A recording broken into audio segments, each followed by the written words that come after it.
Sabay-sabay natin alamin ang mga kaganapan na nangyayari sa ating bansa.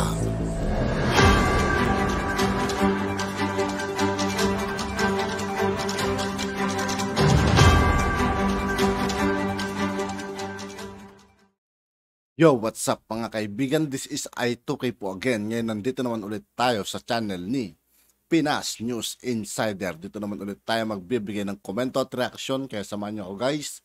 Let's go! Ito ang balita ngayon. Trending at viral ngayon sa social media. Ang di umano'y balitang dating senator na si Franklin Drilon pumalag sa proposal na palitan ang pangalan ng Ninoy Aquino International Airport dahil ito raw ay lantarang pamumulitikan ng mga Marcos. Pero bago ang lahat, kung bago ka pala sa lahat ng hindi pa nakasubscribe mga kaibigan kay Pinas News Insider, mag-subscribe na po tayo at huwag nyo rin pong kalimutan mag-subscribe dito sa aking channel.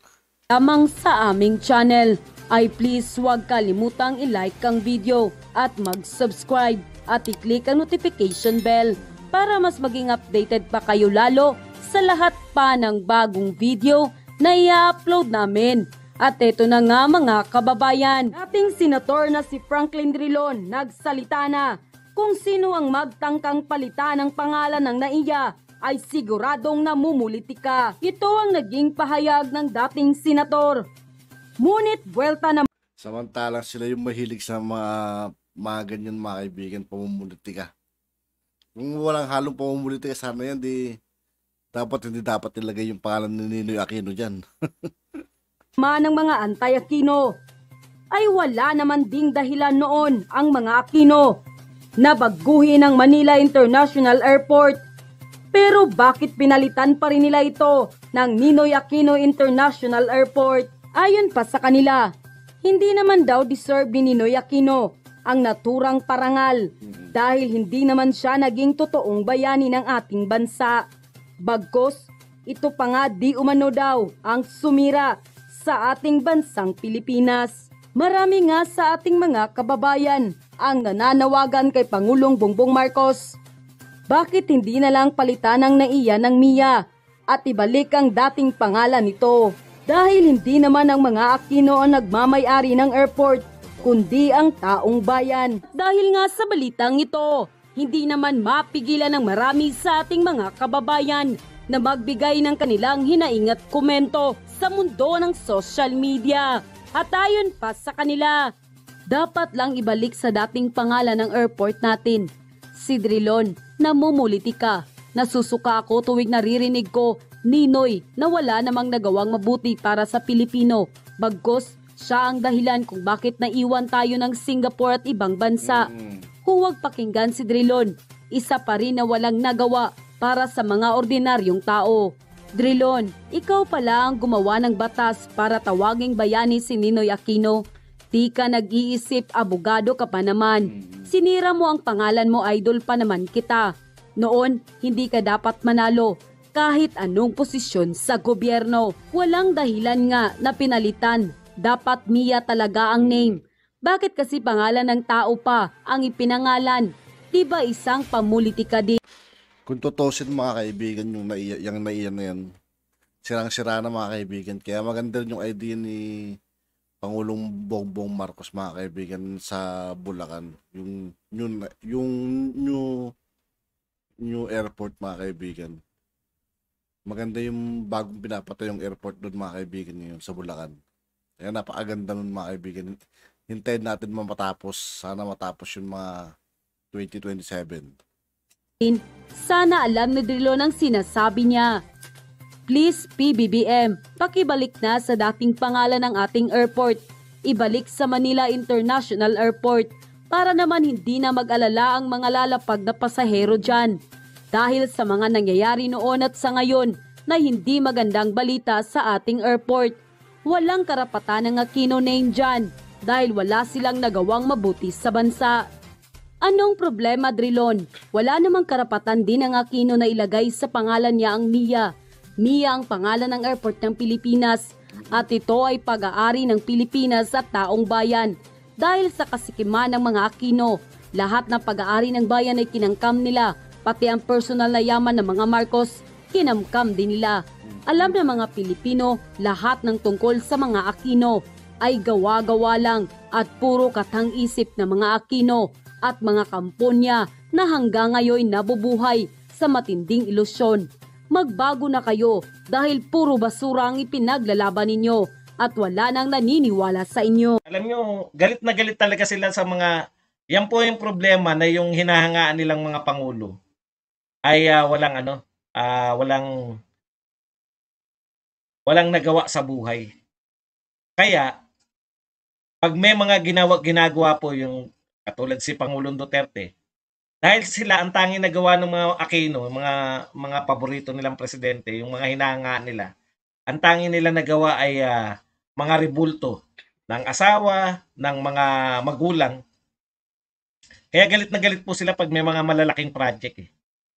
Diba? Sinisiraan nila. Katulad nitong airport. Maganda po yan pag yan nayari yung airport na yan. Malapit po sa Metro Manila, di ba? Ibig sabihin, yung naiya na problemado tayo dahil sobrang sikip, dito na po, lahat po na taga-norte. Diyan na po sila. International airport na yan. At hindi po doble lang ng NAIA. Masyadong malaki to kumpara sa NAIA. Itong ginagawang airport dito sa Bulacan. May katotohanan po ba? Ngayon sinisisi nila, kaya bumaba sa Bulacan dahil nasira yung kalikasan nung nagtayo ng airport. Ganun po yung ano nila no? Panay sira ng kalikasan. Pati nga yung Dolomite, nasira daw yung kalikasan yan yung mga nila, nung nagkaroon ng Dolomite, nasira yung kalikasan. No? Pumangit yung Manila Bay. Alam nyo, ang hamon ko na lang dito sa mga nagpapakita, patuloy na nagpapakita. Hindi naman namin dinidinay. Hindi po kadinay-dinay yan na pag bumagyo, nagkakaroon talaga ng basura dyan sa Dolomite. Ano pong beach ang hindi nagkakaroon ng basura pagkatapos ng bagyo? Ibig sabihin yung lahat ng beach, pag bumagyo, marami sa inyo taga-probinsya, marami sa inyo taga-tabing dagat. Totoo po ba yun na sa Dolomite lang nagkakadumi pag merong pagkatapos ng bagyo?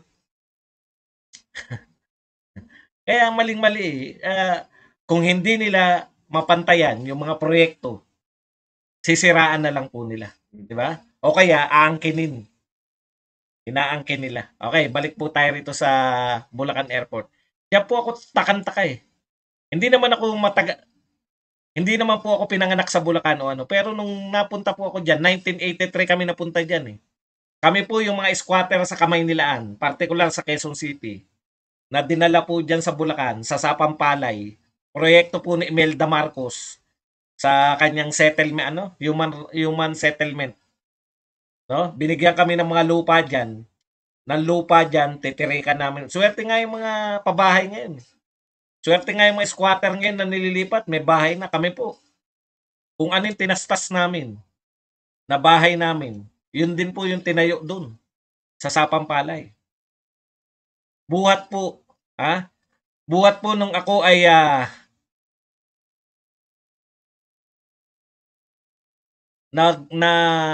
napunta riyan sa Bulacan. Alam na po namin yan. Bahain po ang Bulacan. Yun lang sa amin na hindi binaba dahil nasa bundok kami. Wala pa pong airport, wala pa po yung sinasabi nyo na Kaya nga, mahirap na lang magsalita rito sa mga hindi taga-Bulacan. May narinig ba kayong umangal ng mga taga-Bulacan na nirereklamo nila yung pagtatayo ng airport? Haka-haka nyo. Bakit may second floor? Kahit po walang bagyo, alam po ng mga tao riyan sa may malapit dyan sa Manila Bay, kahit po walang bagyo sa Bulacan, high tide po. Bumabaha po sa Bulacan. High tide lang, walang bagyo. Nag-high tide lang yung Manila Bay. Tamay po ang Bulacan. Kaya po, may second floor para doon po nilalagay yung mga gamit. Inaakyat lang. Ganun lang po ang buhay sa Bulacan. Kung ano-ano na pong, sabi nga ni Kapiling. Pati litanya ng climate change nadadamay pa dahil doon sa pagbaha sa Bulacan. sanay po ang mga tao sa Bulacan na bahain. Meron po mga lugar na bahain, no? Hindi po dahil sa kung ano pa man. Okay. Yun kasi pag may mga proyektong magaganda, mali sa pananaw nila, dapat walang galawan para hindi sila napapahiya. Okay, punta na po tayo rito kay Pangulong Marcos. Yung pong nariyan pala. Nariyan pala yun. Meron pong ano si Pangulong Marcos.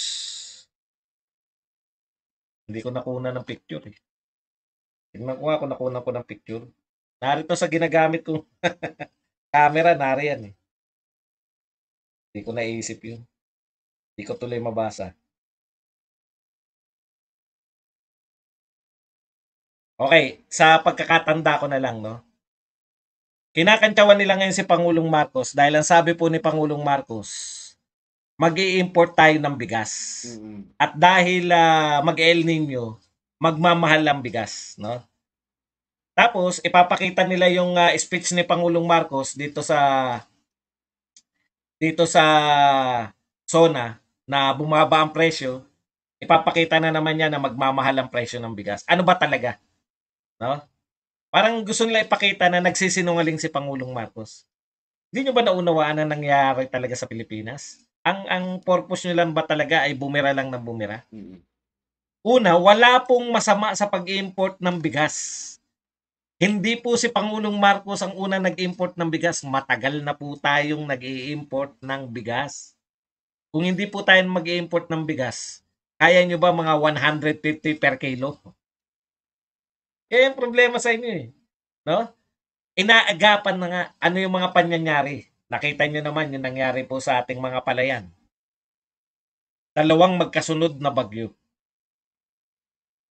So ano pong mangyayari? Wala talagang yung mga naitanim.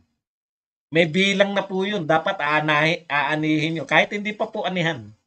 Yung mga naitanim, meron na pong bilang yun na aanihin yan sa ganitong petsa. Kasama na po yun sa mga natunaw sa bagyo. Kaya kinakailangan po natin mag-import. Hindi po napaka-normal po nun ng pag-import ng bigas. Ginagawa nyo lang pong tapos sasabihin na naman lang, tataas ang bigas. Kala ko ba magiging 20 pesos? May bagyo po eh. May El Nino eh. No? Yan yung hindi mo unawaan ng mga tao na to eh. Napakasimple lang naman pong unawain kung uunawain nyo. Pag kinapos mo ang bigas, kinapos mo ang agricultural products, kasi nga nakatanim na sa utak nila, kada mag-i-import, may kumikita. Okay. Dapat po mag-import, may kumita man o wala, dahil kung hindi mag-i-import, okay, kumakalat po tong video ni Leni Robredo na siya daw po ay nahasa. No? Ito po ang sinasabi. Nahasa sa criminal law and litigation. No? Nung siya ay nagpaw. Alam nyo sa lahat, siguro ang iniisip ko kung nahasa ka sa pagiging abogado, parang ang usay-usay ni Lenny na na buhati ng kanyang bangko. Wala naman po nakakakilala na magaling na abogado yan eh. Di po ba? Sila Kapunan, sino ba yung naririnig natin ng mga abogado pag mga nagkakakasuhan? Grabe. Ang sakit nun mga kaibigan. Walang nakakakilalang siya ay magaling na abogado. 'Di ba yung mga Fortune, 'di ba? Ito si Yesesio Topacio. Si Attorney Kapunan. Madalas natin naririnig na mga sikat na abogado. Hindi po natin narinig si Lenny kahit kailan na magaling na abogado. Ang galing-galing niya na na kaya nga po napakahirap na mag-imbita sa graduation ng mga non-achiever. Kasi wala pong It's either mag-iikutan lang po kayo. Maganda yung sinabi ni Lenny ngayon, ito, kayo ay bahagi ng bahagi ng mas malaking kung ano man. Gagandahan lang po yung mga salita na walang laman o kaya palalakihin yung achievement na hindi naman talaga achievement. Ano po bang achievement sa pagiging abogado? Lang. Hindi ko po sinasabi na ang pagiging abogado ay hindi achievement, no? Pero kung Vice President ka ng Pilipinas at ang masasabi mo lang ay nagimpaw ka ng ilang buwan, hindi, dito po sa binabasa ko ngayon, siya po ay PAW from 1997 to 1998. Siyam na buwan daw siyang PAW. Paano ka nahasa sa siyam na buwan na hindi po hasa tawag diyan. Neophyte pa rin yung siyam na buwan pa lang, di ba? Parang ang galing-galing niya kung magbuhat ng bangko. Yun yung problema ni Leni Robredo. Wala sa... Kaya ganun lang din yung ano niya, yung mga... Yung pang-barangay yung achievement, katulad ng pinagmamalaki nila Office of the Vice President nung panahon ni Leni Robredo. Pang-barangay lang po yun. Ngayon, tignan niyo po yung Angat Buhay, kung ano po ginagawa. Ikinakalat pa nila, nakuha pa nila ikalat, ha? 2 bagyo na po ang nakaraan. Nung unang bagyo, wala silang ginawa. Nahiya siguro dahil may nanghingi na ng donasyon.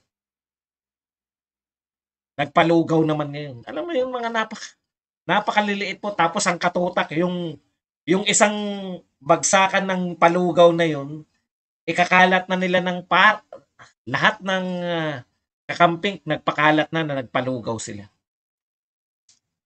Pilit na achievement.